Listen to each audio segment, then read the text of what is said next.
Okay, we're going to go ahead and have an episode that continues past our fuses and our pressure points. We talked before about how your dog, when they start having pressure, they go up. With the more pressure, the less they can think, and they hit a questionable point where that forces them to make irrational, quick choices that don't always are right to avoid hitting their fuse box, which when they pop, they go into irrational panic um, zone, which is the red zone, which is bad.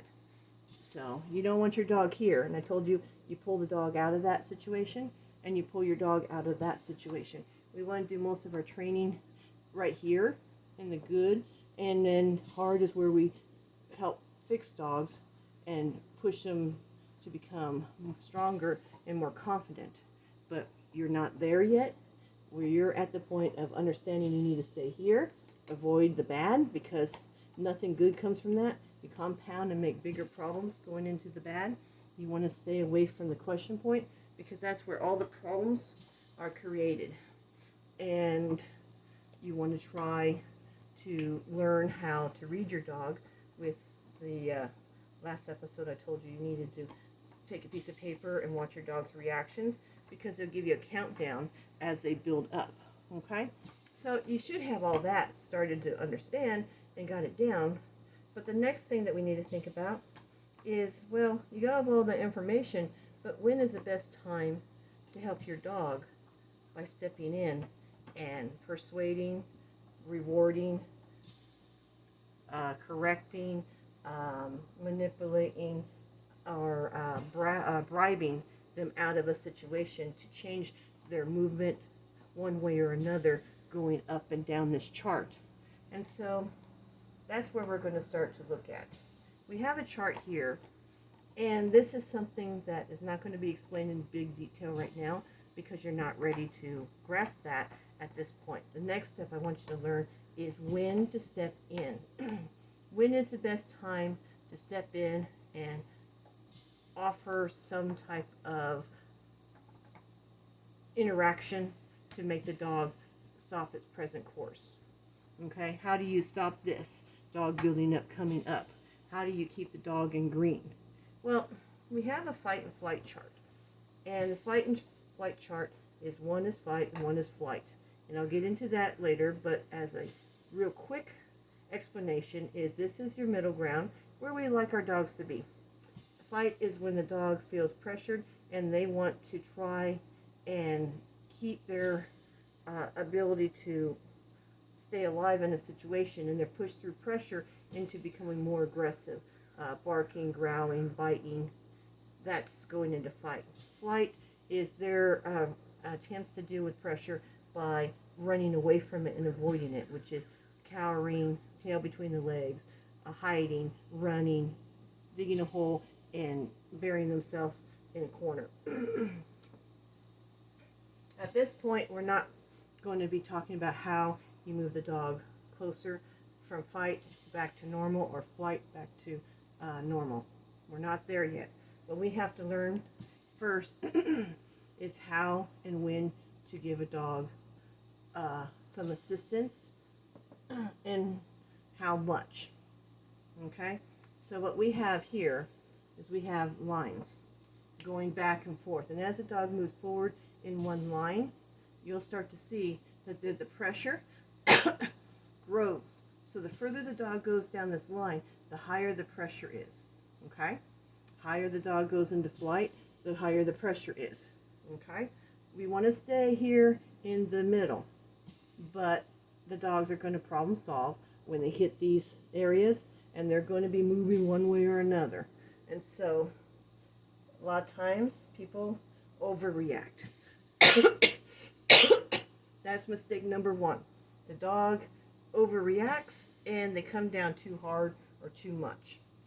And then they stay there, and the dog retreats and comes back, and the owners are still way off being angry and venting.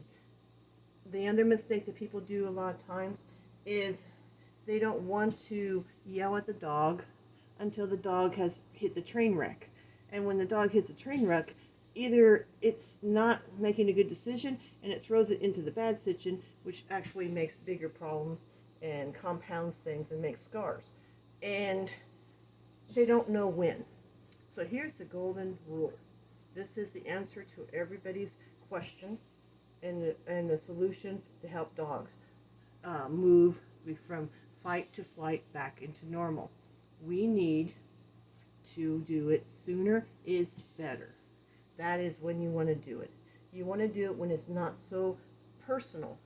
When you sit there and somebody says, hey, I don't like that, that's not really that personal. You don't get insulted. You're like, okay, so you don't like it. What about it?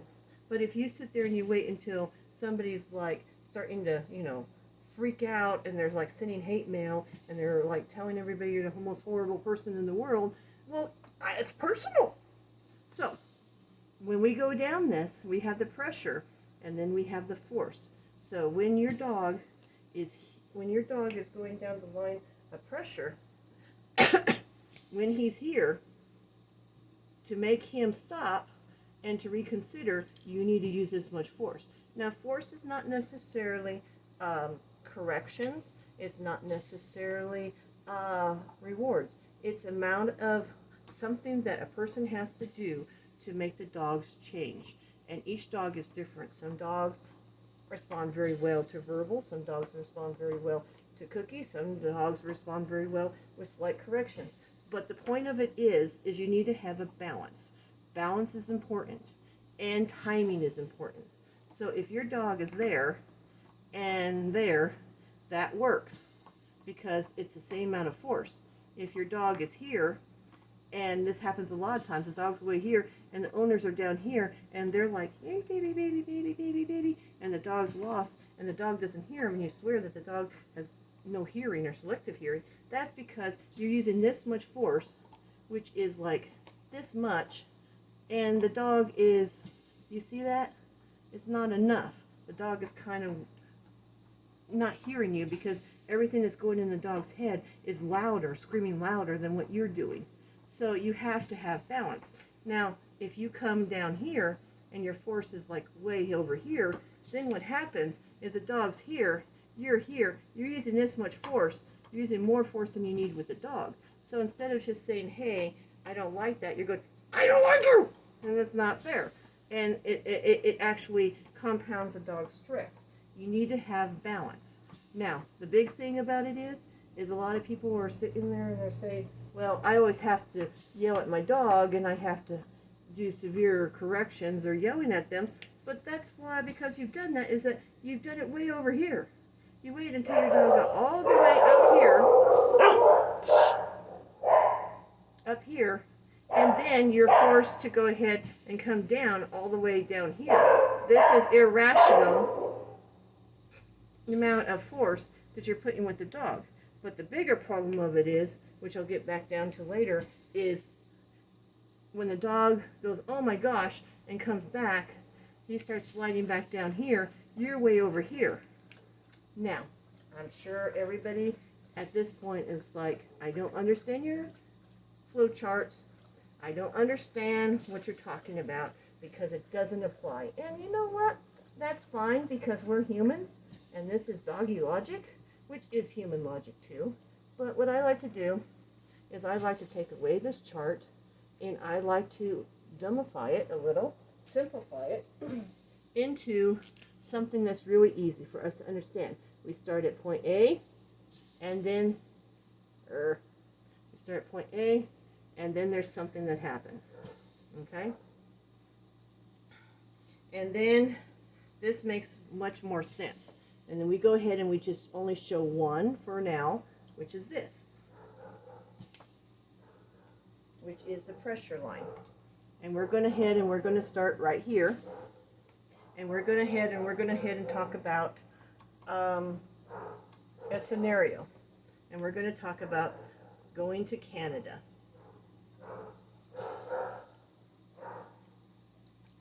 Okay? So we're going to go and talk about the thing that if you ever train with me, you have heard this story a zillion times. But for the people who haven't heard it, here we go.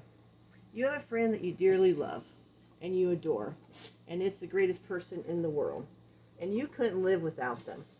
And they decide one day that they're going to talk about Canada.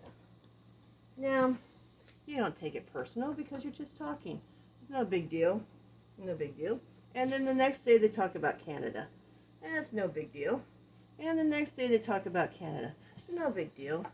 And then they start getting obsessed with Canada. And then they start going on the internet. And they start looking on the computer about all the great things about Canada. Okay? So then you don't say anything because you're like, people can do whatever they want with their free time. And then they decided that they're going to start looking at the economy. Okay? And you're like, that's cool. They're bored. No big deal. And then they decide that they're going to start talking to new people. Okay? And you're like, everybody needs more friends. No big deal. And then they start talking. They go over here, and then they start looking at housing, just to see how much housing costs. And that's no big deal. You don't think anything of it. And then they go a little bit further, and they decide they go and do a visit. Okay? And you're like, okay, well, bring back a souvenir and have a great time. Don't think anything of it. And then they go a little bit further, and then they come back, and then they are like, I'm going to start looking at how easy it is to make an income there. And you don't think anything of it because you're like, wow, you know, if they can do that there, they can do it here in the United States, and it doesn't make any sense for them to actually move any further. And then they go a little bit further, and then they start looking at how much they decide to do another visit. And you're like, oh, wow, 2 visits in 1 year, that's crazy. And then they go a little bit further. And then they decide that they're going to start selling some of their stuff in their house. And you're thinking, oh, well, they have too much things in their house, and it's not bad for them to clean their house out a little bit. And then they put their house for sale. And you're like, well, that's a little extreme. And then the next thing you know, they're over here, and they're got their RV packed, and with the last things that they own, and they're moving to Canada. And they drop by your house, and they're like, just nice to know you, and I just want to let you know we'll try and visit when we can. You gotta come see me, and nice to know you, but we're moving. So what you have is this investment that they have done. And as they went through this little idea of moving to Canada, they go on up here, and this is how much force, how much effort that they have put into it, versus each step is much less. So, nothing against Canada. I think Canada is a wonderful place. Just like I said, I live in California. Canada is the furthest place from me other than Brazil, and it's a nice, good talking point with all my students. So, now, while you doing nothing, you've allowed this person to build forward and step up. Now, if they truly were going to go that way, you can't really stop them, but let's just say if you did step in a little bit, you would have this, which is your counter. And the counter is the amount of force you would need to use to change them from going forward. So if you had been here and they started talking about, oh, Canada's great and stuff, and if you would just stepped in and said, yeah, Canada's wonderful and stuff, but I sure love Southern California because the beaches and everything else, and you just can't give that up. I mean, that's just crazy. It's casual talk. There's nothing personal. The amount of force you use here is nothing. It's not personal. You can sit there and guide a person all day long, and they don't take anything personal. When they start looking on the computer, the amount of force that you would have to use here, you would actually have to not just talk out of thin air. You'd have to do a little bit of research to figure out that, you know, that there might be actually snow up there, and it might be cold, and being a Southern California person, they're stepping into a crazy amount of weather change. If you wait for them to go into the amount of economy and stuff, then you can't just sit there and say, oh, well, I think U.S. economy is better. You would actually have to go on the computer and spend a day or two on the computer looking at how to give information that would persuade a person to come back from not going any further and go, oh yeah, that's not a good idea. I didn't really think about that. If they start making more friends and stuff, well, then you maybe need to start thinking about, you know, having one of their friends come in, like one of their two best friends or something, and just kind of say, hey, you know, Canada's nice and stuff, but hey, you can't ever leave me. Just a little guilt trip there, but the little guilt trip matches the amount of force of them wanting to be like, I wonder. If they're like looking at house prices, then you start talking about how if you leave California, you'll never be able to come back because it's hard to buy into California. And that's, you know, stops them from maybe like thinking about it's a good idea.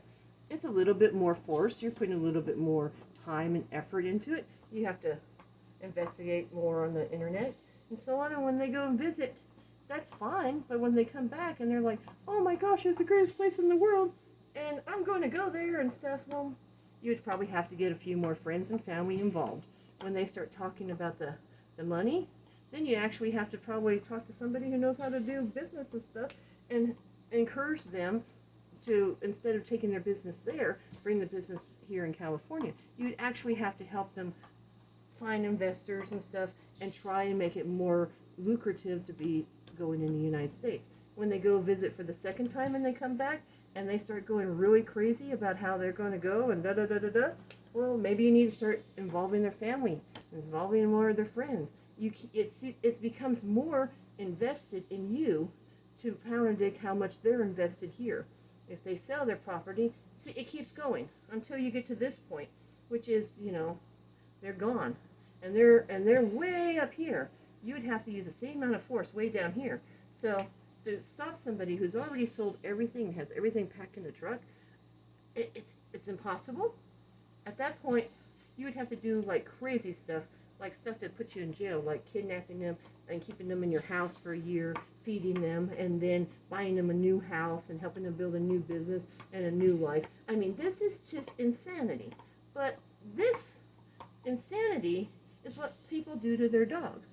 They wait for their dogs to come up and do crazy stuff, and then they come down and they want to correct it. Whereas if they just went further in, then the amount of force that they would have to use would be much less, and much less. So, sooner is better. Don't wait for them to get over here. We want to train over here. And that helps also with timing. The more you let them go this way, which is more pressure, remember what more pressure does here?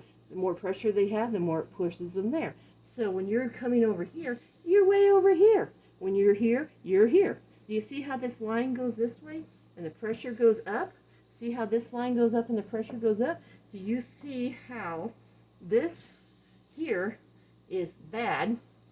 Do you see how this is a question mark and this is okay? You see that? Where this is hard, this is good, and coming down?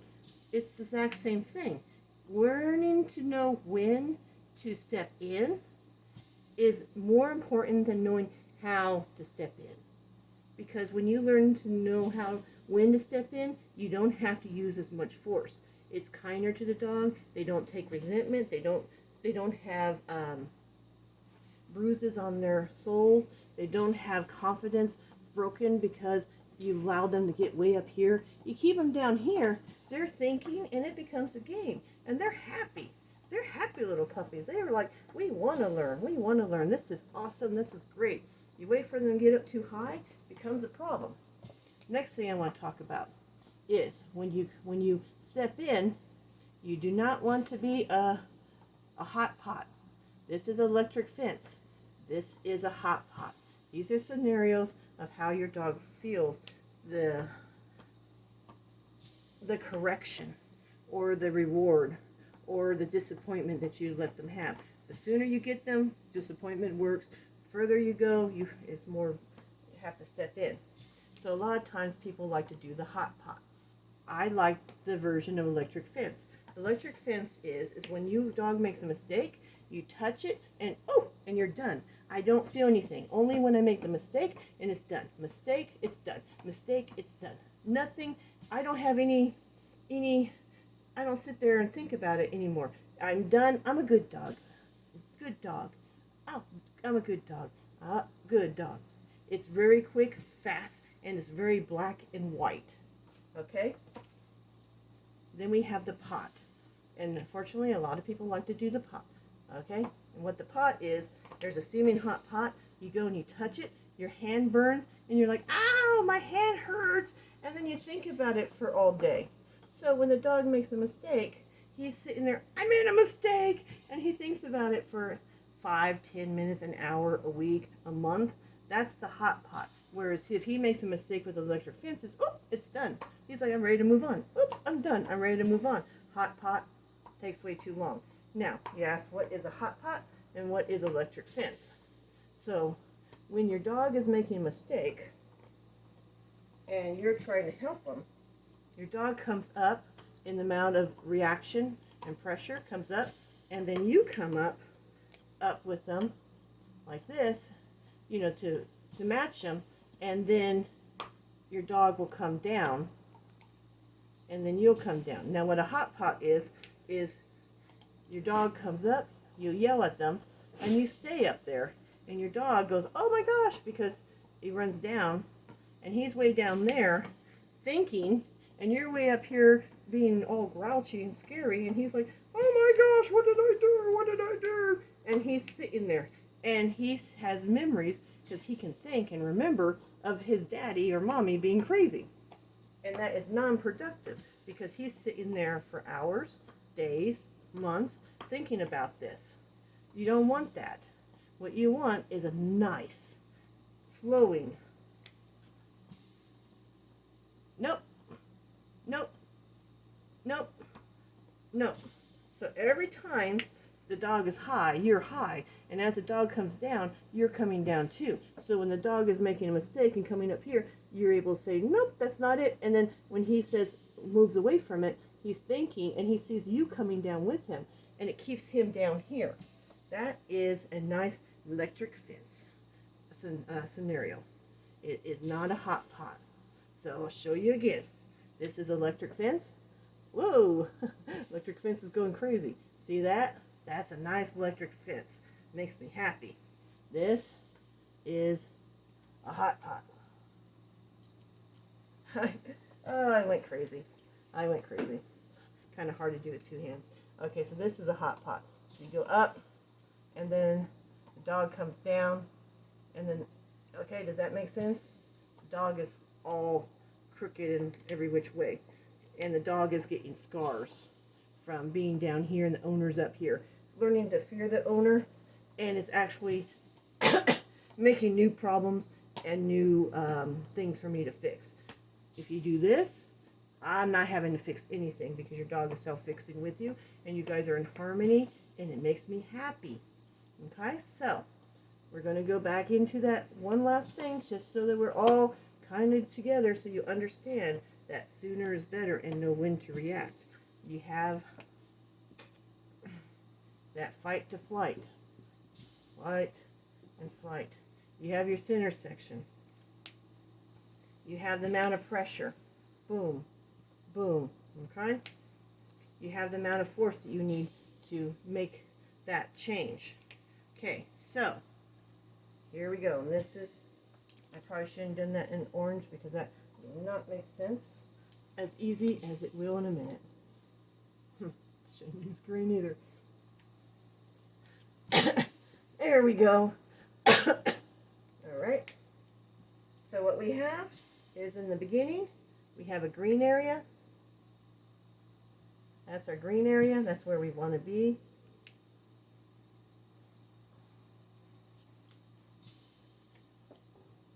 We have this. We have this. We have this. We have this. This is the amount of force you need. This is the amount of pressure your dog feels. Pressure it feels, force it needs. This is our green. This is where we want to stay. Over here is that evil area, that question mark. Okay. So from here on over is the red. You get that? The red, the bad, the question mark, stay away from these areas. And where you want to be is this is like no pressure. This is a pressure area that you work in, and this is a hard area that you allow me to help train your dog to evolve and move into more strength and mental confidence. But that's where you want to be. So if you see the amount of force and pressure that you're using on your dog, the amount of corrections is much less than here. Okay? Bad training comes when you let the dog get here, come over here, makes permanent scars. It compounds the problem. It multiplies it. It makes it into a just big muddled soup of just conflict that I have to unravel. Don't be here. Don't put your dog here, because most likely they'll make a bad choice. And over here is made for building. This is where you want to be. Right there. See the amount of force you need to do? See the amount of force you want to do? That's what you want to be. So, coming here is sooner. So, if you're correcting your dog or you're rewarding your dog and you do it too soon, it's not that big of a deal. Because if you do it sooner, then the dog just brushes it off. But if you wait too long, you could actually make your life much more harder and just make the dog feel so much more stress and have a harder time working his way out of the problem. Okay? So that is this lesson. Sooner is better. Don't ever question yourself about telling your dog down here where they think really good. Even if you're off a little, it's a lot better for you to be off here than over here. So have confidence and just communicate with your puppies and give them lots of love and kisses.